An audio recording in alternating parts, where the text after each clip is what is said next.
ಶ್ರೀಮಾನ್ ವೆಂಕಟನಾಥಾರ್ಯಃ ಕವಿತಾರ್ಕಿಕಕೇಸರಿ ವೇದಾಂತಾಚಾರ್ಯವರ್ಯೋ ಮೇ ಸನ್ನಿಧತ್ತಾಂ ಸದಾ ಹೃದಿ ಯೋ ನಿತ್ಯಮಚ್ಯುತಪದಾಂಬುಜಯುಗ್ಮರುಗ್ಮವ್ಯಾಮೋಹತಸ್ತರಿತರಾಣಿ ತೃಣಾಯ ಮೇನೆ ಅಸ್ಮದ್ಗುರೋರ್ಭಗವತೋಸ್ಯ ದಯೈಕಸಿಂಧೋಃ ರಾಮಾನುಜಸ್ಯ ಚರಣೌ ಶರಣಂ ಪ್ರಪದ್ಯೆ ವ್ಯಾಸಂ ವಸಿಷ್ಠನಪ್ತಾರಂ ಶಕ್ತೇಃ ಪೌತ್ರಮಕಲ್ಮಷಂ ಪರಾಶರಾತ್ಮಜಂ ವಂದೇ ಶುಕತಾತಂ ತಪೋನಿಧಿಂ ಕೃಷ್ಣಾಯ ವಾಸುದೇವಾಯ ಹರಯೇ ಪರಮಾತ್ಮನೇ ಪ್ರಣತಃ ಕ್ಲೇಶನಾಶಾಯ ಗೋವಿಂದಾಯ ನಮೋ ನಮಃ.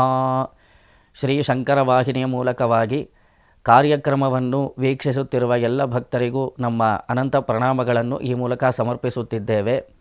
ಸಹಸ್ರನಾಮದ ಸಹಸ್ರ ಫಲಗಳು ಎಂಬ ಈ ಕಾರ್ಯಕ್ರಮಕ್ಕೆ ತಮ್ಮೆಲ್ಲರಿಗೂ ಆದರದ ಸುಸ್ವಾಗತವನ್ನು ಕೋರುತ್ತಾ, ಈ ಸಂಚಿಕೆಯಲ್ಲಿ ಶ್ರೀ ವಿಷ್ಣು ಸಹಸ್ರನಾಮದಲ್ಲಿ ಬರುವಂತಹ ಪ್ರತಿಯೊಂದು ಶ್ರೀನಾಮಕ್ಕೂ ಅರ್ಥವೇನು ಎಂಬುದನ್ನು ನಾವು ಅನುಭವಿಸುತ್ತಾ ಬರುತ್ತಿದ್ದೇವೆ.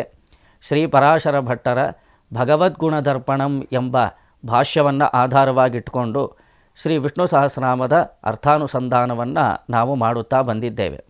ಶ್ರೀ ವಿಷ್ಣು ಸಹಸ್ರನಾಮದಲ್ಲಿ ಬರುವಂತಹ 86ನೇ ಶ್ರೀನಾಮ ಸುರೇಶಃ ಎಂಬುದು.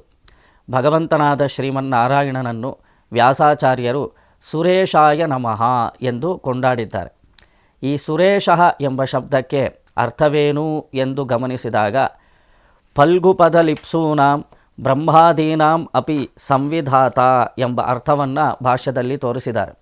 ಯಾರು ಕಾಮನೆಗಳನ್ನು ಭಗವಂತನ ಮುಂದೆ ಅಭಿವ್ಯಕ್ತಿಪಡಿಸಿದರು, ಅಂದರೆ ಯಾರು ಪ್ರಾರ್ಥನೆ ಮಾಡಿದ್ರು ಭಗವಂತ ಆ ಪ್ರಾರ್ಥನೆಗೆ ತಕ್ಕ ಫಲವನ್ನು ನೀಡುತ್ತಾನೆ. ಆ ಕ್ರಮದಲ್ಲಿ ಬ್ರಹ್ಮಾದೀನಾಂ ಫಲ್ಗುಪದಲಿಪ್ಸೂನಾಂ ತ್ರಿದಿವೌಕಸಾಂ ಸಂವಿಧಾತ ಸುರೇಶಶ್ಚ ಪ್ರೋಚ್ಯತೆ ವಿಬುಧೋತ್ತಮೈಹಿ ಎಂಬ ಅರ್ಥವನ್ನು ತೋರಿಸಿದ್ದಾರೆ. ಬ್ರಹ್ಮನೇ ಮೊದಲಾದ ಇತರ ದೇವತೆಗಳು ಭಗವಂತನಾದ ಶ್ರೀಮನ್ನಾರಾಯಣನಲ್ಲಿ ಪ್ರಾರ್ಥನೆ ಮಾಡಿದಾಗ ಅವರ ಪ್ರಾರ್ಥನೆಗೆ ಫಲವನ್ನು ನೀಡುವವನಾದ ಕಾರಣ ಅವನನ್ನು ಸುರೇಶಃ ಎಂದು ವ್ಯಾಸಾಚಾರ್ಯರು ಕೊಂಡಾಡಿದ್ದಾರೆ. ಸುರಃ ಎಂದರೆ ಸುರರು ಎಂಬ ಅರ್ಥ. ಈಶಃ ಅಂದರೆ ಸುರರು ಏನೇ ಪ್ರಾರ್ಥನೆ ಮಾಡಿದರೂ ಭಗವಂತ ಅದಕ್ಕೆ ಫಲವನ್ನು ನೀಡುತ್ತಾನೆ. ಆದ ಕಾರಣ ಅವನು ಸುರೇಶ ಶಬ್ದ ವಾಚ್ಯನಾಗಿದ್ದಾನೆ ಎಂಬುದನ್ನು ಭಾಷ್ಯದಲ್ಲಿ ತೋರಿಸಿದ್ದಾರೆ. ಇದಕ್ಕೆ ಸಂಬಂಧಿಸಿದ ಹಾಗೆ ನಾವು ಒಂದು ಸಣ್ಣ ಕಥೆಯನ್ನು ನೋಡಬಹುದು. ಒಮ್ಮೆ ಸತ್ಯಲೋಕದಲ್ಲಿ ಚತುರ್ಮುಖ ಬ್ರಹ್ಮನು ಭಗವಂತನನ್ನು ಅಂತಃಪಟಲದಲ್ಲಿ ಧ್ಯಾನ ಮಾಡಬೇಕು ಎಂಬ ಅಪೇಕ್ಷೆಯಿಂದ ಧ್ಯಾನ ಮಾಡಲು ತೊಡಗುತ್ತಾನೆ. ನೋಡಿ, ಧ್ಯಾನ ಮಾಡೋದು ಅಂದರೆ ಸಾಮಾನ್ಯವಾದ ಕೆಲಸ ಅಲ್ಲ. ಅದು ಕೆಲವರು ಕಣ್ಮುಚ್ಚಿ ಧ್ಯಾನ ಮಾಡಲು ಹೊರಡುತ್ತಾರೆ, ಇನ್ನು ಕೆಲವರು ಕಣ್ಬಿಟ್ಟೇ ಧ್ಯಾನ ಮಾಡ್ತಾ ಇರ್ತಾರೆ. ಆದರೆ ಅದು ಎರಡೂ ಸಿದ್ಧಿ ಆಗೋದಿಲ್ಲ. ಕಣ್ಣು ಮುಚ್ಚಿದರೆ ನಮಗೆ ನಿದ್ದೆ ಬರುತ್ತೆ ಹೊರತು ಭಗವಂತನ ಧ್ಯಾನ ಸಿದ್ಧಿ ಆಗೋದಿಲ್ಲ. ಕಣ್ಣು ಬಿಟ್ಟು ನಾವು ಭಗವಂತನನ್ನು ಧ್ಯಾನ ಮಾಡಲಿಕ್ಕೂ ಸಾಧ್ಯವಿಲ್ಲ. ಆದರೆ ಅರ್ಧ ಮುಚ್ಚಿದ ಕಣ್ಣಿನಿಂದ ಮೂಗಿನ ತುದಿಯಲ್ಲಿ ಅಂಗುಷ್ಟ ಮಾತ್ರದಲ್ಲಿ ಭಗವಂತನ ದಿವ್ಯಮಂಗಳ ವಿಗ್ರಹವನ್ನು ಧ್ಯಾನ ಮಾಡಬೇಕು. ಇದು ಧ್ಯಾನ ಪ್ರಕಾರ ಎಂದು ನಮಗೆ ಶಾಸ್ತ್ರಗಳು ಹೇಳುತ್ತೆ. ಮೂಗಿನ ತುದಿಯಲ್ಲಿ ಭಗವಂತನಾದ ಶ್ರೀಮನ್ನಾರಾಯಣನ ದಿವ್ಯಮಂಗಳ ವಿಗ್ರಹವನ್ನು ಅಂಗುಷ್ಟ ಮಾತ್ರದಲ್ಲಿ ಧ್ಯಾನಿಸಬೇಕು. ಆ ಮೂಗಿನ ತುದಿಯನ್ನು ನಾವು ಧ್ಯಾನಿಸಬೇಕು. ಅಲ್ಲಿರುವಂತಹ ಪರಮಾತ್ಮನನ್ನು ಧ್ಯಾನಿಸಬೇಕು. ಅಲ್ಲಿ ಪರಮಾತ್ಮನನ್ನು ಅಲ್ಲಿ ನೆಲೆಗೊಳಿಸಿ ಧ್ಯಾನಿಸಬೇಕು ಎಂದು ನಮಗೆ ಧ್ಯಾನ ಪ್ರಕಾರ ಹೇಳ್ಕೊಡುತ್ತೆ. ಆದರೆ ಚತುರ್ಮುಖ ಬ್ರಹ್ಮ ಸತ್ಯಲೋಕದಲ್ಲಿ ಎಷ್ಟೇ ಪ್ರಯತ್ನ ಮಾಡಿದ್ರೂ ಅವನಿಗೆ ಧ್ಯಾನ ಮಾಡಲು ಸಾಧ್ಯವಾಗದೇ ಇದ್ದಾಗ ಅಶರೀರವಾಣಿ ಒಂದು ಕೇಳಿಸತ್ತೆ.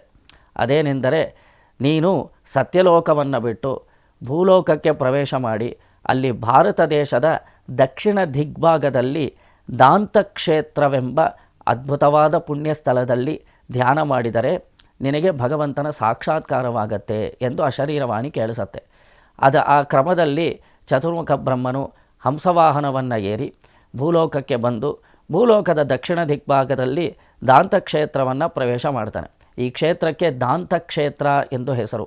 ದಾಂತ ಎಂಬ ಪರಮಭಕ್ತ, ಆ ಪರಮಭಕ್ತನಿಗೆ ಪರಮಾತ್ಮ ಒಲಿದಂತಹ ಸ್ಥಳ. ಇಲ್ಲಿ ನೆಲೆಸಿರುವಂತಹ ಸ್ವಾಮಿಗೆ ಆದಿನಾಥ ಸ್ವಾಮಿ ಎಂದು ಹೆಸರು.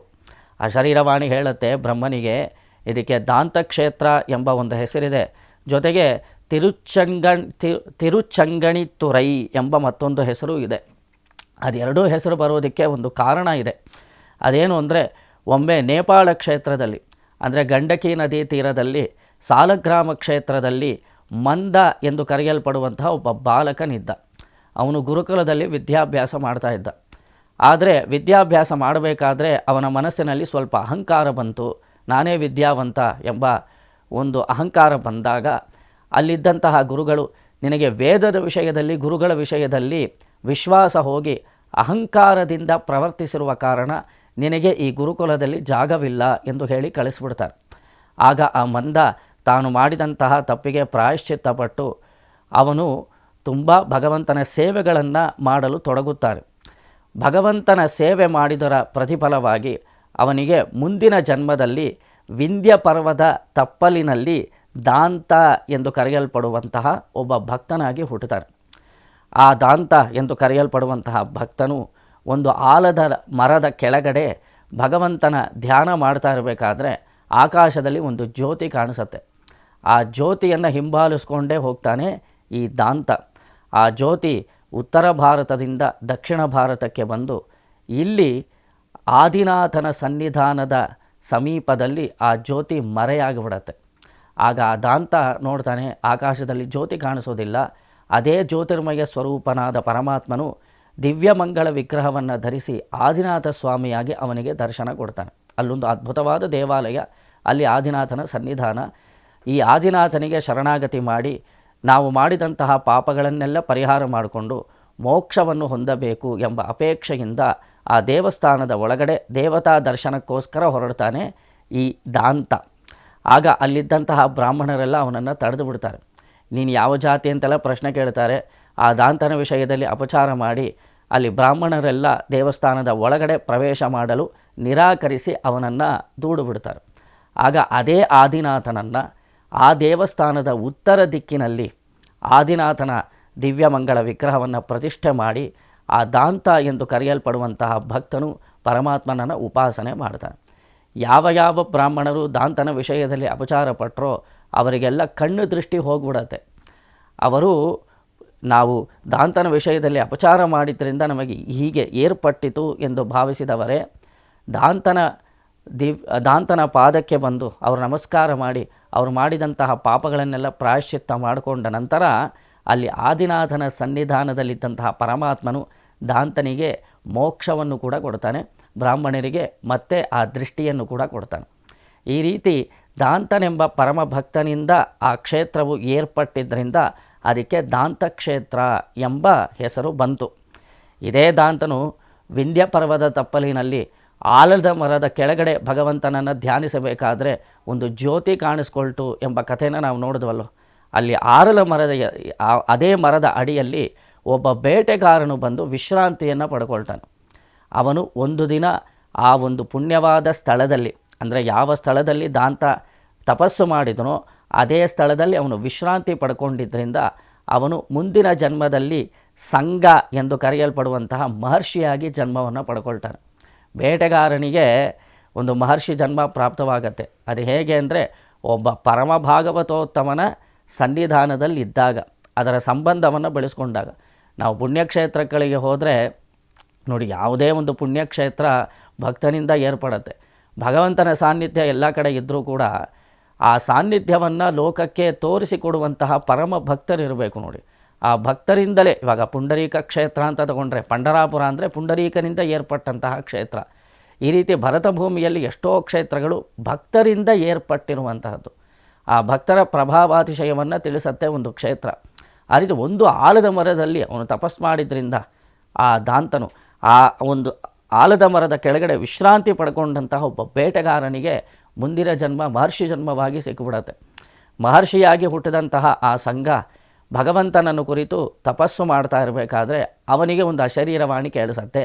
ದಕ್ಷಿಣ ದಿಕ್ಕಿನಲ್ಲಿ ತಾಮ್ರಪರ್ಣಿ ನದಿ ತೀರದಲ್ಲಿ ದಾಂತ ಕ್ಷೇತ್ರವಿದೆ, ಅಲ್ಲಿ ಆದಿನಾಥನ ಸನ್ನಿಧಾನವಿದೆ. ಆ ಸನ್ನಿಧಾನಕ್ಕೆ ಹೋಗಿ ನೀನು ಪರಮಾತ್ಮನನ್ನು ಉಪಾಸನೆ ಮಾಡಿದ್ದೇ ಆದರೆ ನಿನಗೆ ಮೋಕ್ಷ ಪ್ರಾಪ್ತಿಯಾಗುವುದು ಎಂದು ಅಶರೀರವಾಣಿ ಕೇಳಿಸತ್ತೆ.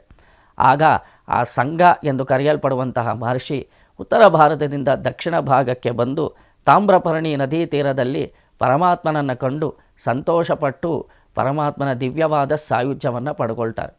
ಶಂಖ ಸ್ವರೂಪದಲ್ಲಿ ಆ ಸಂಘ ಎಂಬ ಮಹರ್ಷಿಯು ಬಂದು ಆದಿನಾಥನಿಗೆ ಪ್ರದಕ್ಷಿಣೆ ಮಾಡಿ ಮೋಕ್ಷವನ್ನು ಪಡ್ಕೊಂಡಿದ್ದರಿಂದ ಈ ಒಂದು ಕ್ಷೇತ್ರಕ್ಕೆ ತಿರುಚಂಗಣಿತ್ತುರೈ ಎಂಬ ನಾಮಧೇಯ ಏರ್ಪಡುತ್ತೆ.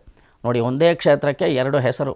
ದಾಂತನಿಂದ ಏರ್ಪಟ್ಟಿದ್ದರಿಂದ ಇದು ದಾಂತ ಕ್ಷೇತ್ರ, ಜೊತೆಗೆ ತಿರುಚಂಗಡಿತುರೈ ಎಂದು ಕರೆಯಲ್ಪಡುವಂತಹ ಕ್ಷೇತ್ರ. ಶಂಖರೂಪದಲ್ಲಿ ಆ ಮಹರ್ಷಿ ಉಪಾಸನೆ ಮಾಡಿದ್ರಿಂದ ಈ ರೀತಿ ಹೆಸರು ಬಂತು.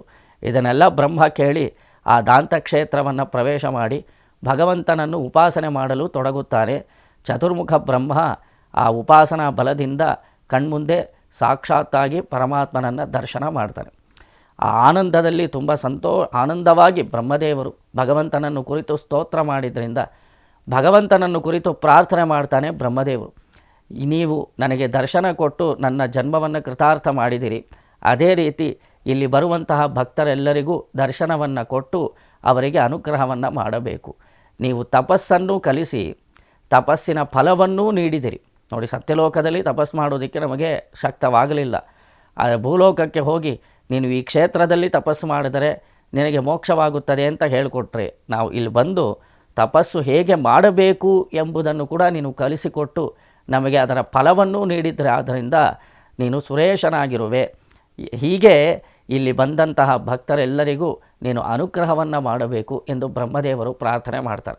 ಆಗ ಅಲ್ಲಿದ್ದಂತಹ ಆದಿನಾಥ ಸ್ವಾಮಿ, ನಾನು ಕಲಿಯುಗದಲ್ಲಿ ಷಟಕೋಪ ಎಂದು ಕರೆಯಲ್ಪಡುವಂತಹ ನಮ್ಮಾಳ್ವಾರರಾಗಿ ನಾನೇ ಅವತರಿಸಿ ಭೂಲೋಕದಲ್ಲಿ ಕಷ್ಟಪಡುತ್ತಿರುವಂತಹ ಚೇತನನ್ನೆಲ್ಲ ಉದ್ಧಾರ ಮಾಡುತ್ತೇನೆ, ನಾನೇ ಗುರುವಾಗಿದ್ದು ಎಲ್ಲರಿಗೂ ಅನುಗ್ರಹವನ್ನು ಮಾಡುತ್ತೇನೆ ಎಂದು ಪರಮಾತ್ಮ ಹೇಳ್ತಾರೆ. ಹೀಗೆ ಬ್ರಹ್ಮದೇವರಿಗೂ ಗುರುಸ್ಥಾನದಲ್ಲಿದ್ದು ಅನುಗ್ರಹ ಮಾಡಿ ಮುಂದೆ ನಮ್ಮಾಳ್ವಾರರಾಗಿ ತಾನೇ ಅವತರಿಸಿ ಆ ಗುರುಸ್ಥಾನವನ್ನು ಅಲಂಕರಿಸಿ ಲೋಕಕ್ಕೆ ದಾರಿದೀಪವಾಗಿದ್ದು ಪ್ರಪತ್ತಿ ಭಕ್ತಿ ಮೊದಲಾದ ಉತ್ತಮವಾದ ಉಪಾಯವನ್ನು ದ್ರಾವಿಡ ದಿವ್ಯ ಪ್ರಬಂಧವನ್ನು ಉಪದೇಶ ಮಾಡುವುದರ ಮೂಲಕ ಲೋಕಕ್ಕೆ ಪ್ರಚಾರಪಡಿಸಿ ಲೋಕದಲ್ಲಿರುವಂತಹ ಚೇತನರನ್ನೆಲ್ಲ ಉದ್ಧಾರ ಮಾಡಿದ್ರಿಂದ ಈ ಕ್ಷೇತ್ರಕ್ಕೆ ತಿರುಕುರುಹೂರ್ ಎಂಬ ಹೆಸರು ಏರ್ಪಡುತ್ತೆ. ಕುರುಹೂರ್ ಎಂದರೆ ಗುರುವು ನೆಲೆಸಿರುವಂತಹ ಸ್ಥಾನ ಎಂದು ಅರ್ಥ. ಗುರುವಾದಂತಹ ಲೋಕಕ್ಕೆ ಗುರುವಾದಂತಹ ನಮ್ಮಾಳ್ವಾರರು ಅವತಾರ ಮಾಡಿದ್ರಿಂದ ಈ ಕ್ಷೇತ್ರಕ್ಕೆ ತಿರುಕುರುಹೂರ್ ಎಂಬ ಹೆಸರಾಯಿತು. ನಮ್ಮಾಳ್ವಾರರು ಸಾಕ್ಷಾತ್ ಭಗವಂತನ ಅವತಾರಿಯಾಗಿದ್ದರು. ಅದೇ ಭಗವಂತ ಬ್ರಹ್ಮದೇವರಿಗೂ ಈ ಕ್ಷೇತ್ರದಲ್ಲಿ ದಾರಿ ತೋರಿಸಿದ್ರಿಂದ ಈ ಒಂದು ಅದ್ಭುತವಾದ ಕ್ಷೇತ್ರಕ್ಕೆ ತಿರುಕುರುಹೂರ್ ಎಂಬ ಹೆಸರು ಏರ್ಪಟ್ಟಿತು. ಈ ರೀತಿ ಬ್ರಹ್ಮದೇವರು ಪ್ರಾರ್ಥನೆ ಮಾಡಿದ್ರಿಂದ ತಾವೇ ಗುರುವಾಗಿ ಅವತಾರ ಮಾಡಿ ಲೋಕಕ್ಕೆ ದಾರಿ ತೋರಿಸಿದ್ರಿಂದ ಅವನನ್ನು ವಿಷ್ಣು ಸಹಸ್ರನಾಮ ಸುರೇಶಃ ಎಂದು ಕೊಂಡಾಡತ್ತೆ. ಶ್ರೀಮತೆ ರಾಮಾನುಜಾಯ ನಮಃ.